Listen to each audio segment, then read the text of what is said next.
Hello, Commissioners. Christopher Casillas here. Congratulations on the appointment, and thank you for serving our town. The town of Superior, as we all know, has a rich history of self-sufficiency, from the First Nations people and the indigenous ones who were here to the Mexican mining families and all those in between. And this rich history is something that we did out of necessity, and as times get tough and we have economic hardships, the self-sufficiency becomes even more necessary. For some, it's a value choice that they make to be in alignment with their values, and for others, it's because everything's getting so much more expensive. When we think about what we can do as a town of Superior and the Copper Corridors, I really do see the potential for us to be leaders in this movement of self-sufficiency. It's important for our community members to be happy, healthy, and wealthy, and self-sufficiency is one way that we can see that that could happen. And it's possible that we could start with some low-hanging fruit of things that can change that will make things better. Just looking at the town code, it appears that we are not totally with the times. Sometimes it's just because we've copied and pasted some of our town code, and other times it's because there's been so many pressing issues, we just need to just have something on the books and move on. But an example of this low-hanging fruit would be chickens and rabbits are not allowed to be raised here per our town code.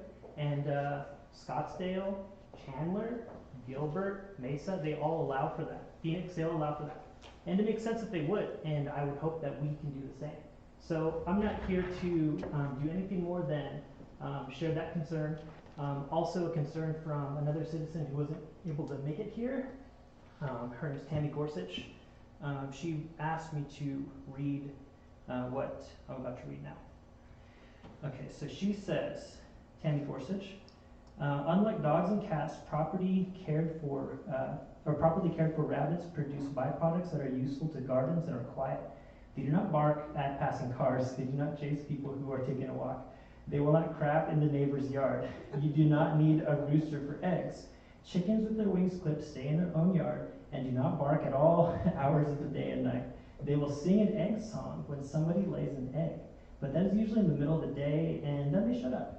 When they're properly cared for, they do not create any more odor and flies than dogs and cats. And again, their excrement is actually useful. It does have to compost a little bit, and when it gets hot, it can go directly into the garden like rabbit poop can, but it can be managed in a way that makes it useful and not offensive. And so I don't know how codes change, but I imagine that something needs to be on the agenda for that to take place. I mean, I'd like to be productive and not just have a thing to say, but see how we can move this in a productive direction. And I guess my question is to make any kind of changes like that, and there are sensible codes out there. We probably have to pull from different places to get something that's good, because each town or each city has code that isn't so great for us, but we could do that, I think. But how is that done, I guess, is a question I'm asking, is how do town code changes happen?